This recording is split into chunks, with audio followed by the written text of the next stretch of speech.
Well, I got something to share with you. Got a little bit of news on the Maverick and my new plan for that thing so I can actually get it running. Maybe go have some fun. Let's get it uncovered. I'll tell you all about it.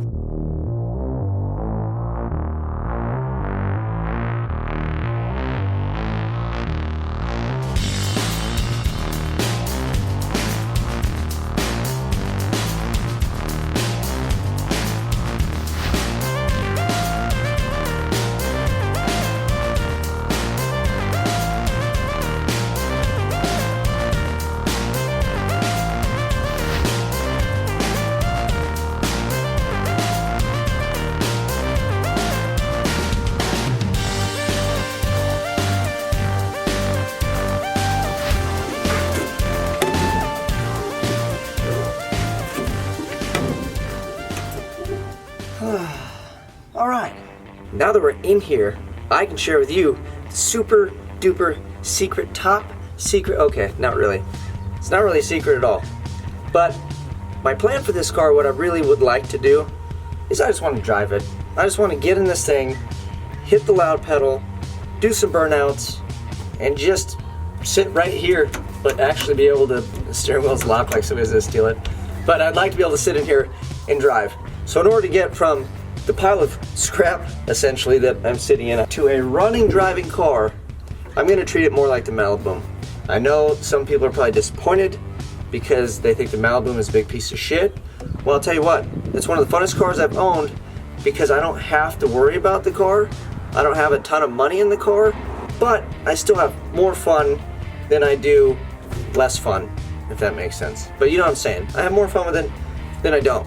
This car, I have way less fun than I have with the other car because, for starters, this isn't even really a car. All I've done is collect parts and work on it, and I'm kind of sick of that. What I want to do is just take what I have, put the car together, and then not strive to buy those super ultra expensive heavy duty race car parts, because at the end of the day this car doesn't weigh very much. 500-607 of the wheels, that's a hell of a lot in a little teeny car like this. For me, maybe for the masses and everybody, that maybe I'll make a whole video on horsepower and how it relates to like weight and what you're driving and how much you really make, because dyno and the racetrack are two of the most disappointing places to go. You think you make horsepower?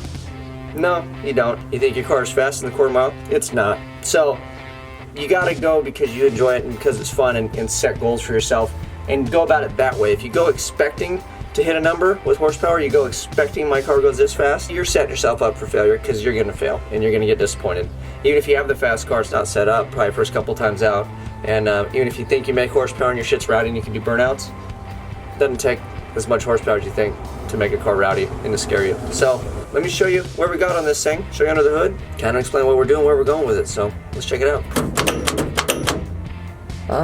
Somebody didn't think about handle placement when they put the old bar in there. So yeah, I'm stuck in here. Awesome, I gotta actually reach outside the car to let myself out. Cool.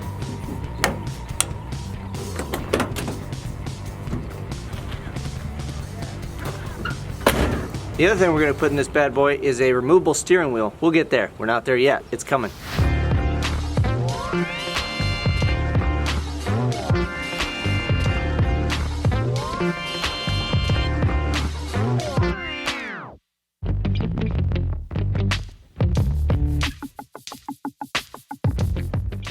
It's going to be a turbo LS build with a power glide.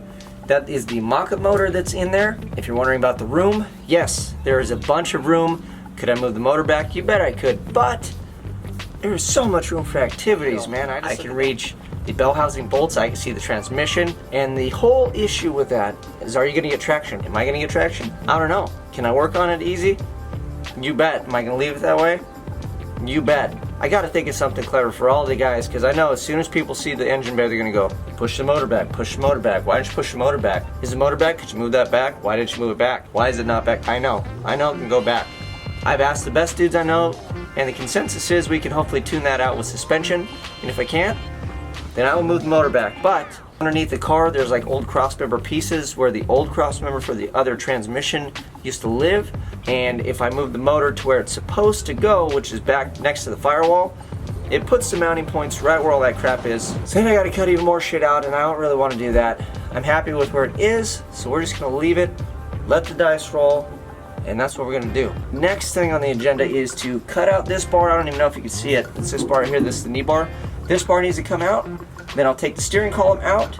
Then I'll put a new bar in that's higher, so the through bars will be where they're supposed to be, which are the bars that go from here to the front of the car. And then if it's higher, that allows me to hang the new steering column off of the new placement bar rather than where it is now. We're gonna cut this, take that out, we're gonna put the new one in, we're gonna move it around. Life's gonna be gravy. So that's what we're at, that's what we're gonna do.